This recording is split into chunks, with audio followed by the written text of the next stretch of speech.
YouTube, your boy back once again with another sport topic, and today we're going to talk some football, Houston Texans football. Today we're going to talk about the Houston Texans accidentally and messing around, finding themselves a running game, a legit running game. We're going to talk about, we're going to break it down before we get in there. Like we tell y'all before, man, if you're liking the content, man, make sure you're liking the channel. Make sure you're watching all the videos, you comment all the videos, you liking all the videos, you're sharing all the videos on all social media platforms, Instagram, Twitter, Facebook, TikTok, Snapchat, any type of social media platform you use. Make sure you share it on the same social media platforms. Also, follow me on social media, the link in the description below. We still in the race to get to 6,000 subscribers. So you know what that means. I need you to tell a friend, to tell a friend, to tell another friend, so they can tell some more friends, so they can tell some more friends, and put them on game with the channel so we can get up to 6,000 subscribers. I really, really appreciate that. I need y'all help. So I need y'all to like, share, subscribe, and help me get to 6,000 subscribers. Definitely really appreciate that. Now, let's talk about the Houston Texans, because that was one of the things about this offense, that even though CJ was putting up numbers, even though Tank was looking good, even though Nico Collins was looking good in spots, even though Dalton Schultz started to come on some, we started to see Noah Brown do some things. Obviously, CJ looking the way CJ was looking, the protection, everything was good. But the running attack was something that felt like it was going to hold this offense back. And we all know that this offense, this Kubiak Shanahan offense, predicates on the running attack, and it always easily bursts 1,000-yard running back. It gives 1,000-yard running back ad nauseum. It gives running backs, just any run-the-mill running back, it puts them at 1,000 yards ad nauseum every time. The type of running attack this is, the type of running scheme this is. But it wasn't working with that. It wasn't working with Dameon Pierce. So Dameon Pierce ended up getting hurt. And who knows, this might be addition by subtraction, because since Devin Singletary has taken over, especially in the last two games, he's been out there balling. And I don't mean just balling, I mean actually balling. I mean, it started last week when he led the league in rushing, 30 attempts, had 150 rushing yards, averaging 5 yards per attempt with 1 touchdown, earned him Offensive Player of the Week for last week. And then when he came up and followed their head NRG against the Arizona Cardinals, 22 carries for 112 yards, averaging 5.1 yard per attempt and 1 touchdown, what brings them to the season total at 471 yards and 2 touchdowns, averaging 4.1 yard attempt. That's actually a legitimate run attack. I know we want the yards to be more than that, obviously. But again, he was getting runs and spurts. He was only getting a couple ball carries here and there throughout the game. He wasn't even split time. They wasn't even really they were giving most of the ball carries and most of the attack to Dameon Pierce. I remember one game he only had like 2 carries. I think one game he had none, and he was giving most of the carries and the bulk of the carries to Dameon Pierce. Well, these last 3 weeks, we starting to see him be the mainstay running back and them actually give the football to him more. Now, again, the threat of C.J. Stroud, Tank Dell, Nico Collins, Noah Brown, and things like that, Dalton Schultz, has opened up the running attack. But also, like I've been saying, this running attack did not help Dameon Pierce. It didn't, because Dameon Pierce did not fit this run attack. But Singletary, it actually fits Singletary. He's a one-cut running back. He reads those cutback lanes, and he plants that 1 foot in, and he hits that lane, and he gone. He goes. He's hitting it with great burst, great anticipation. He's being patient with with reading the offensive line. And again, the offensive line is starting to get pushed. The offensive line is starting to gel. They started playing a couple weeks together, because we've been doing this whole makeshift offensive line this week, that week, this week, that week. But part of the reason why the running attack wasn't working, it wasn't just all on Dameon Pierce. I'm not just going to put 100% all on Dameon Pierce. I do believe that it's the bulk of it, though, of the lack that Dameon Pierce just doesn't fit this type of scheme, because it was the Pittsburgh game. We ran a lot of power in that game, and that was actually his best game of the season, because we ran a lot of power. So I do think the bulk of it is because of Dameon Pierce not fitting the offense, but also, now this offensive line is starting to get pushed. Not only is it starting to get pushed, we're starting to see Dalton Schultz out there. Dalton Schultz, for the past couple weeks, has been playing very well as a blocking tight end. We know we can do at the receiving threat, able to catch the football. And he's got a touchdown, I think, in the last 4 games, or 3 out of the last 4 games, or something crazy like that. So he's been doing his thing as far as the receiving threat. But he's also been utilized in the blocking game and actually going out there and blocking, especially the last 2 weeks. You see on that screenplay how he blocked the screenplay that we ran the Sims, how he was blocking guys downfield.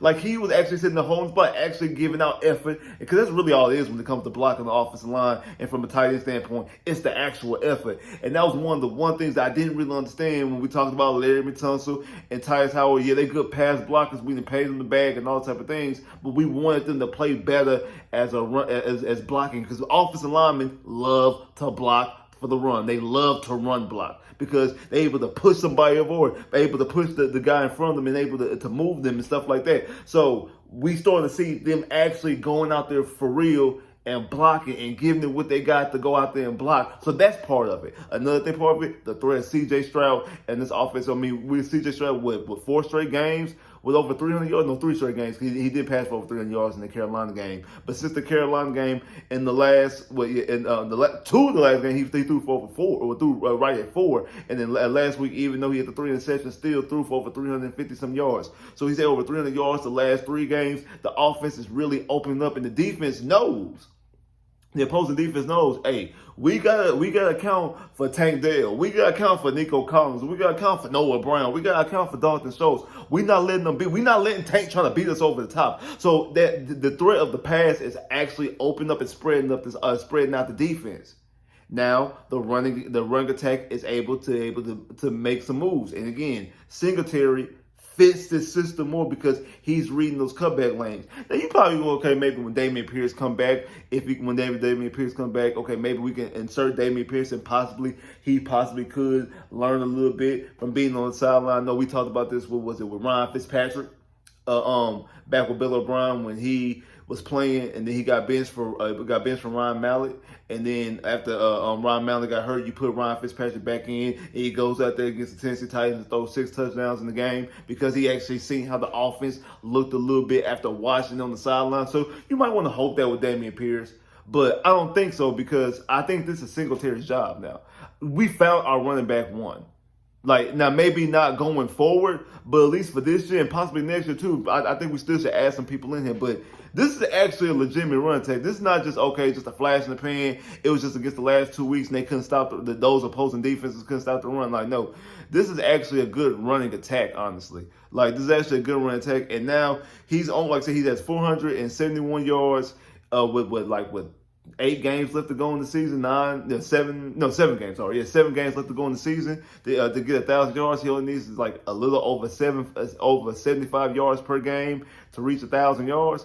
And like I said, back-to-back weeks rushing for 100 yards. Last week, leading the whole NFL in rushing yards last week with a $150 and a touchdown, able to get him AFC Player of the Week.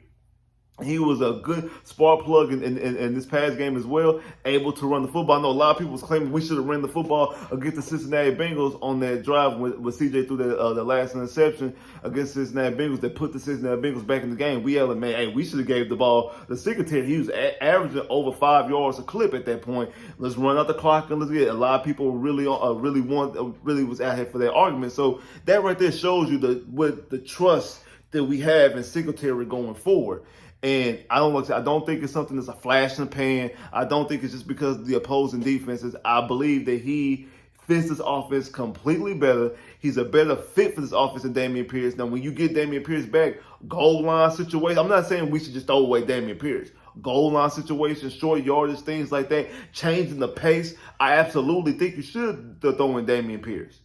But the guy who deserves the bulk of the carries and who's the number one running back is Singletary. It is. Dameon Singletary, you have found your running attack with Dameon Singletary. With Devin Singletary, I'm sorry. With Devin Singletary, you have found your running attack, and I feel like he is the best running back for the system. Dameon Pierce might be a better running back than him, but when it comes to this system, he fits the system way better. And I've been saying that maybe we need that Dameon Pierce does not fit the system after like week 3. I'm like, if Dameon Pierce doesn't fit the system, we can't continuously run this system with Dameon Pierce, or we can't continue to use Dameon Pierce in the system because he cannot read those cutback lanes. I don't know if he's reading them too slow. He got good perimeter vision because he's a running back, so he has a good vision. But either he's reading it slow, he's not reading it right.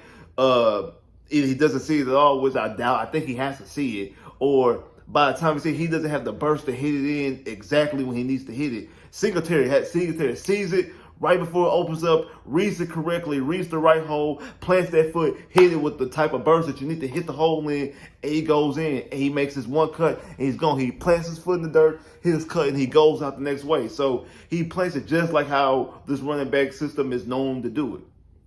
So I definitely believe that he's the better fit he should be the starter. I don't care if Damian Pierce, I have no word if Damian Pierce is going to be ready for this Jacksonville Jaguar game. I want him to be ready because I want everybody that was able to play for the Houston Texans to be able to play, because this is a big game versus the Jacksonville Jaguars. But still, even with that being said, Singletary deserves the bulk of the carries. And Singletary is how this running attack is going to go. And again, I do believe it really starts and begins with CJ, like a lot of things. Because the threat of CJ and his arm and him able to pass the football, that they're okay. We're not gonna really worry about the running attack, because we need to make sure that CJ not up here dicing up the defense. But the moment they start doing that and their running attack starts eating, what you think that play action gonna do? Because that one sack that CJ had, even though the defense was able to read it and they able to get home, able to sack CJ on their naked boot, that was going to be a big play. And the reason why it was going to be a big play, because of the threat of the run. I know that that linebacker came in and read it right away. There was a play. There was a play action. It was a naked boot play action. But once they were able to get that threat down, when it's a legitimate run attack, because that's the main focus about this run attack. It's not just to run out the clock and stuff like that. Once this run attack gets going and that defense starts creeping up, what you think this offense gonna do? You see what CJ is doing without a running attack. See how CJ you see how CJ's gonna do when you have a running attack, bro? When you have a legitimate running attack? When you have a legitimate running attack, CJ hitting them over the head, bro. He hitting them completely over the head. And you dominated. You dominated with offense. We already a top 10 offense. I think right now, we're at 8th. Right now, if I'm not mistaken. CJ was second in the league in passing. The only reason why he's second is because Sam Howell's played the extra game. So we're talking about a real scary offense. Like, for the opposing teams, like, hey, this Texas offense is a real scary offense, especially if you get this ground game continuously building like the way it's been doing for the last 2 weeks. Like, subscribe if you haven't, comment below if you haven't, click that bell, get more videos. Holla.